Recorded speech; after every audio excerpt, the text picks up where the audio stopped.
Honestly, sometimes when you read too much, your mind can break too. Hey, you're wasting our time, man. We cutting because this person can remember their lines, and I'm like, hey, nah, dog. And then, hey, you're wasting our time, man. So I can understand the conversation and where this conversation is going. Why are we having this conversation?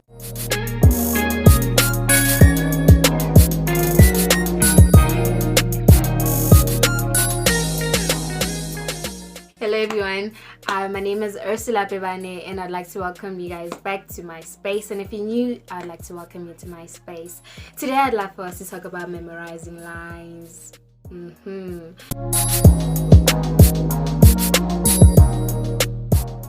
Well, firstly, I want to highlight something. Memorizing lines is a struggle. It's a struggle for everybody, whether you're a big actor or you're a small actor. It's just a real struggle. Just know that. Also, it depends on how good you are at memorizing things. If your memory is good, then memorizing lines won't be very hard.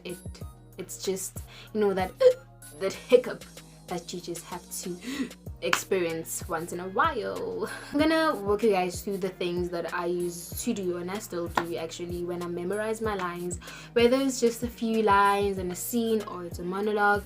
These are the steps that I use. The first thing, I write down my lines. I realize that it's actually helpful. It's helpful for when you're working on longer scenes. Every time I receive a script, every time I have to prepare for a monologue, I write down my lines. It's much more easier for me to capture everything in my head. The second thing that I do is I read my lines repeatedly. That's what I do. I read my lines. I don't think I have to explain actually further with this.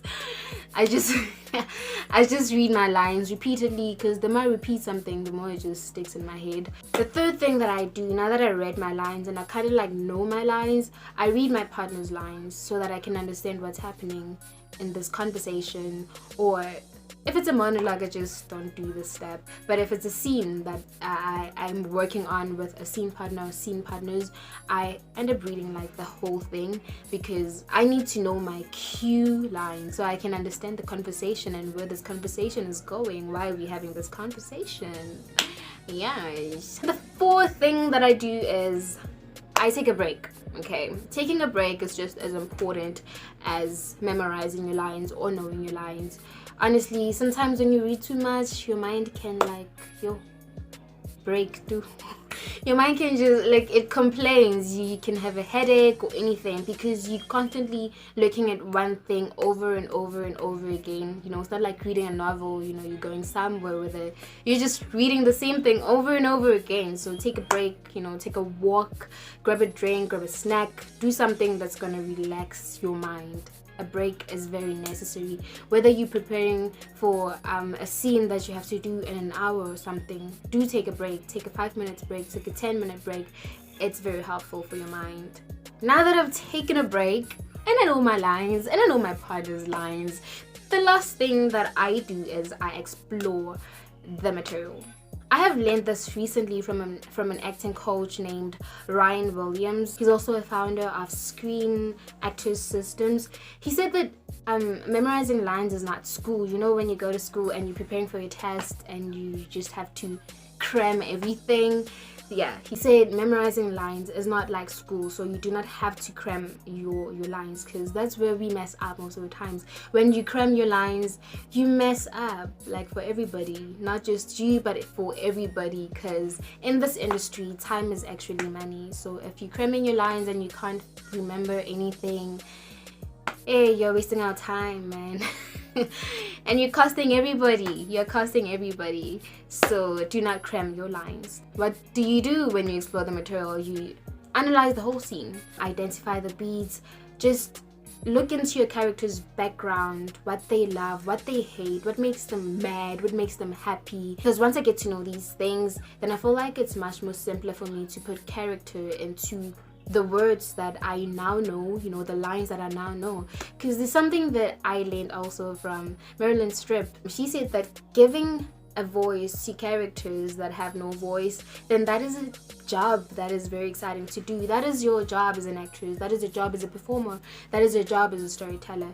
You do not have to just recite lines when you get on set, but you need to give us what your character is feeling. This can happen when you have analyzed the whole scene, when you have identified the beats, when you know that my character is saying this because they feel mad, so I need to understand why they're mad. So in exploring the material, what you can do is just analyze the whole scene, identify the beats, and learn about your character's background. Know what makes them happy, know what makes them tick, you know what makes them mad, what makes them jump for joy. If you get to know that thing, then trust me, you will be able to bring character, you'll be able to bring life actually to your character if you get to do all those things when exploring a script. Those are the things that I wanted to share with you guys. Those are the steps that I use to memorize my lines. And remember, not everybody can memorize lines in 30 minutes, in an hour. Some people take long. But there's also one thing I'd like to advise you in this industry: time is money. So when you get on sets and be always cutting because you don't remember your lines, yo, it's money. It's money, honestly, because I know how it feels. Like, you're not only affecting yourself or the director, you're also affecting the people you're in the scene with. I've been in a scene with somebody who's like, I can't remember my lines, like almost every moment, like we cutting because this person can't remember their lines, and I'm like, hey man, nah, dog. And then, okay, you know what, I'm just an actor, let me just keep quiet. So you're not affecting yourself, you're affecting the whole production.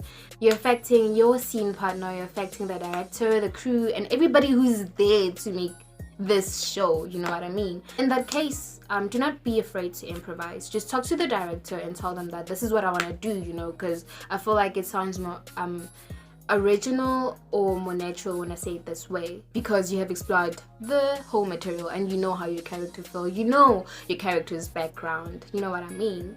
Thank you guys for watching this video today. I hope it helped you, and if you feel like I left certain things out, please do not be afraid to leave a comment down below. Don't forget to give this video a thumbs up because it helps me a lot, and do not forget to subscribe to my channel. Thank you so much for your time, and have a wonderful day or night wherever you are.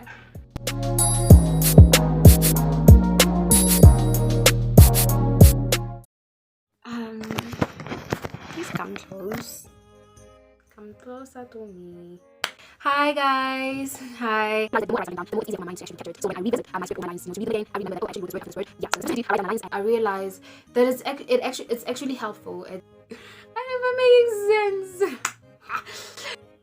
Now that you have crackhead loading.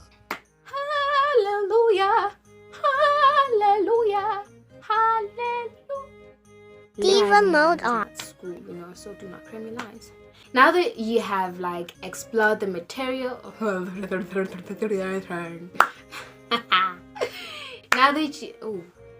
now that you have explored, Kill me now. And Ryan Williams, he's also a founder of Screen Actors Systems, because he said that you do not, it's gonna help you, because now you I'm done.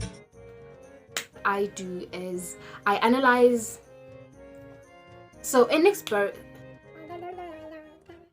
always in the subtext is always on the scene, it's always in the script, there's always a subtext. Why am I like today?